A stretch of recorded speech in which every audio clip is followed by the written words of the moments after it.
The golden verses of Pythagoras. In the first place, revere the immortal gods, as they are established and ordained by the law. Reverence the oath. In the next place, revere the heroes who are full of goodness and light. Honour likewise the terrestrial daemons by rendering them the worship lawfully due to them.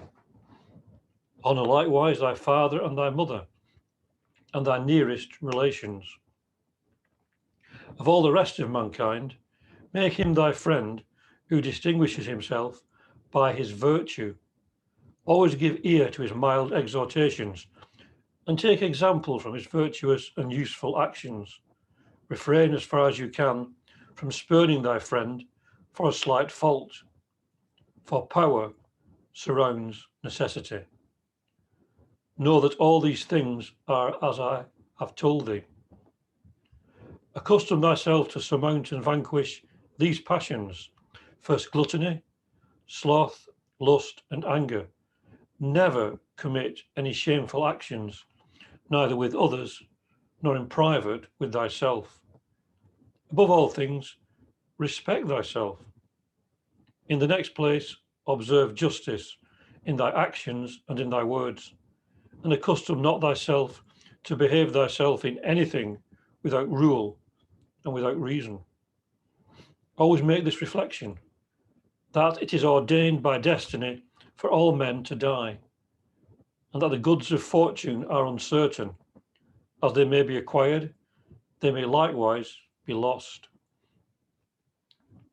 Concerning all the calamities that men may suffer by divine fortune, support with patience thy lot, be what it will, and never repine it, but endeavour what thou canst to remedy it, and consider that fate does not send the greatest portion of these misfortunes to good men.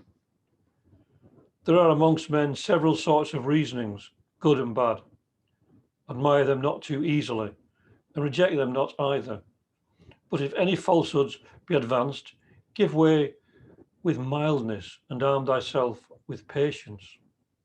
Observe well, on every occasion, what I am going to tell thee. Let no man, either by his words or by his actions, ever seduce thee, nor entice thee to say or to do what is not profitable for thee. Consult and deliberate before thou act, that thou mayest not commit foolish actions, for it is the part of a miserable man to speak and to act without reflection. But do that which will not afflict thee afterwards, nor oblige thee to repentance.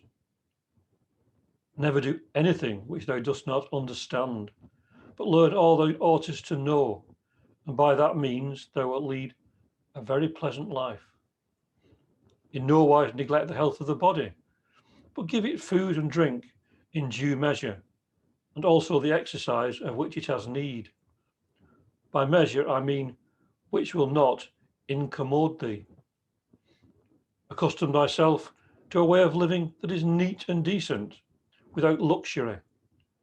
Avoid all things that will occasion envy, and be not expensive out of season, like one who knows what is decent and honourable. Be neither covetous nor niggardly. A due measure is excellent in these things. Do only the things that cannot hurt thee, and deliberate before thou doest them. Never suffer sleep to close thy eyelids after thy going to bed, till thou hast thrice reviewed all thy actions of the day. Wherein have I done amiss? What have I done? What have I admitted that I ought to have done? If in this examination thou dost find that thou hast done amiss, reprimand thyself severely for it, and if thou hast done any good, rejoice. Practice thoroughly all these things, meditate on them well. Thou oughtest to love them with all thy heart. It is they that will put thee in the way of divine virtue. I swear it by him who has transmitted into our souls the sacred Tetractys, the source of nature, whose course is eternal. Never set thy hand to the work till thou hast first prayed the gods to accomplish what thou art going to begin. When thou hast made this habit familiar to thee, thou wilt know the constitution of the immortal gods and of men, even how far the different beings extend and what contains and binds them together. Thou shalt likewise know, in accord with the cosmic order, that the nature of this universe is in all things alike, so that thou shalt not hope what thou oughtest not to hope, and nothing in this world shall be hid from thee.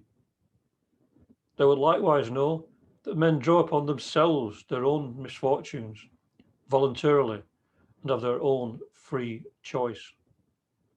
Wretches that they are! They neither see nor understand that their good is near them. There are very few of them who know how to deliver themselves out of their misfortunes.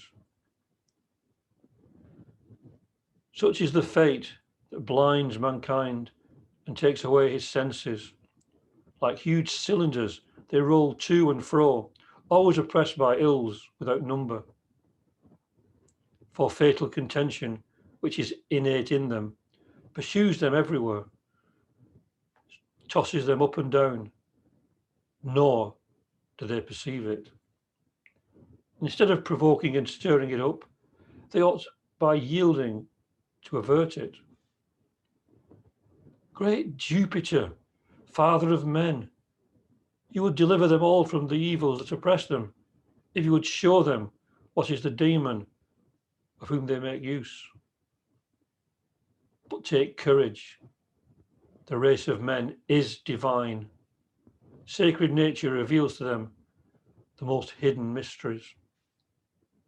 If she impart to thee her secrets, thou wilt easily perform all the things which I have ordained thee, and healing thy soul, thou wilt deliver it from all these evils, from all these afflictions.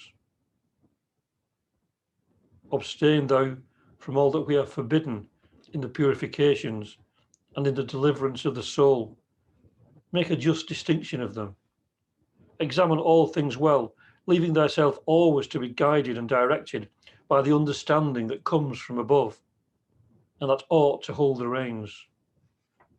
And when, having divested thyself of thy mortal body, thou arrivest in the most pure ether, thou shalt be a god, immortal, incorruptible, and death shall have no more dominion over thee. Thank you very much.